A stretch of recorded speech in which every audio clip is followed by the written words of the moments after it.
Kennedy Faith, sometimes known as zebra number 2, Bunny, or Bo. Here are a few lovely photos of Kennedy Faith.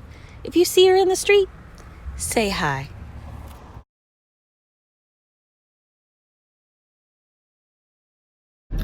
Okay, my kids are already mortified, but I have to tell this story. First of all, this is not even what I planned for right now at this moment at 6:47 on a holiday. I thought I was gonna go to the gym to work out, but then God said, no, crazy, the gym's closed. But that's okay, because there's always a silver lining. I wanted some cherries so badly, so I thought I'll just swing by Kroger and get some cherries because they're right across the street from each other. So I went in and got the cherries, and then as I was walking around to pay for them, I passed by something that reminded me of a story that I love about my kids. This steering wheel situation is out of control. Let's see if I can, probably not. Anyway, oh yeah, I can. Yes, I can. Yes, I can. Barack Obama said, yes, we can.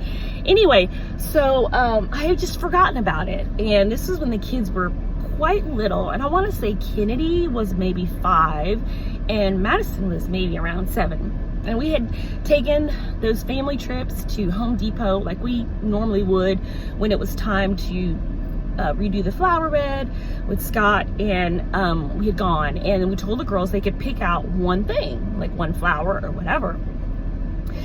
And Kennedy Faith comes up, and this is not at all what it looked like, but let me give you a sort of a visual. It's a baby rose plant, but okay, so one here and it's budding.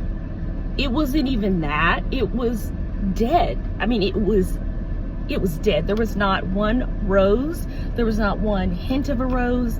It was literally, imagine this package like this. But there was a picture, and we tried to explain to her gently, babe, it's dead. And granted, it's probably 80 cents. And we just kept going over it. You want to buy a dead plant? And it wasn't that we didn't want to buy it. It was just, we wanted to make sure that's what she knew she was getting into. And she was like, yes, resounding yes. She did not change her mind at all. And I am chewing gum, but I just put this gum in my mouth, so you're just gonna have to get over it if it bothers you. I'm sorry. So anyway, we went ahead and we bought the little dead rose plant, and we put it in the windowsill. I remember in our little kitchen in Mesquite, Texas, and watered it.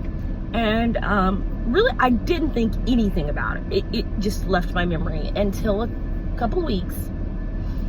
Slowly, Kennedy took care of that rose plant. And do you know that rose bush plant grew? It budded, it grew. And we were just like, what? And not only did it grow, it grew like nobody's business. It grew so much that we had to take it and put it in a bigger pot. Then it grew so much we just went ahead and planted it in the flower bed. And I want you to know that we've been gone from that house 8 years. It is still there, and it was there even before we moved, so it's been there even longer than that. I would say 10 years. Flourishing, beautiful pink rose, baby rose bush.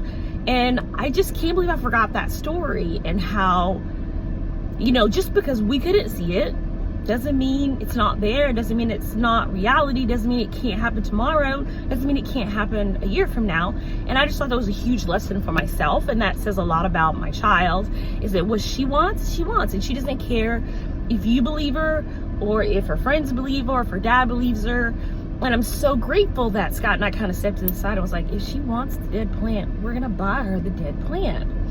And we do grade them on a curve, because sometimes we wonder, was it okay to mix white and black? But just kidding.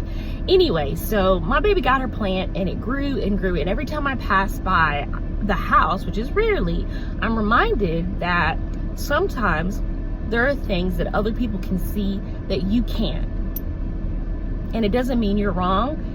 They're right. It doesn't mean any of those things. It just means that they can see something that you can. And I just think that's a beautiful story. And this is all, every time I see a baby rose bush, I'm going to think about that story in Kennedy, and I hope you will too. And I'm going to go figure out how to work out not at the gym.